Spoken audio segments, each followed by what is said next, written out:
चौथ्या टप्प्यातल्या मतदानाचा प्रचार संपला। महाराष्ट्रामध्ये 11 जागांसाठी सोमवारी मतदान। अनेक दिग्गजांचं भवितव्य पणाला। छत्रपती संभाजीनगरमध्ये ठाकरेगड आणि महायुतीच्या कार्यकर्त्यांमध्ये तुफान राडा। मनसेच्या इंजिनमध्ये भाजपचा कोळसा। अंबादास दानवेंचा हल्लाबोल।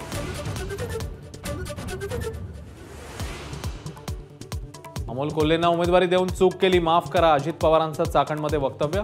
तर कोल्ह्याला बिबट्याच्या समोर सोडू, दादांचा टोला। तर करारा जवाब मिलेगा, कोल्हेंचा पलटवा।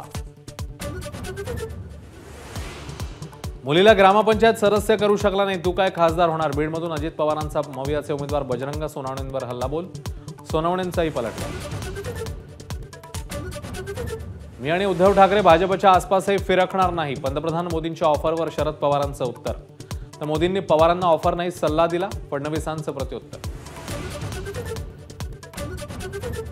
इंग्रजांना घालवलं मोदी काय चीज, शरद पवारांचा घणाघात। तर अर्थव्यवस्थेत मोदींनी इंग्रजांनाही मागे टाकलं, मुख्यमंत्री शिंदेंचा पलटवार।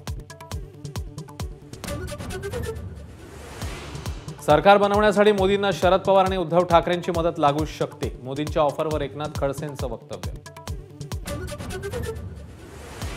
मोदी अमित शहांसाठी मत मागतायत, कारण मोदी सप्टेंबर 2025ला निवृत्त होणार, अरविंद केजरीवाल यांचा दावा। तर 2029 पर्यंत मोदीच पंतप्रधान असतील, अमित शहांचं स्पष्टीकरण।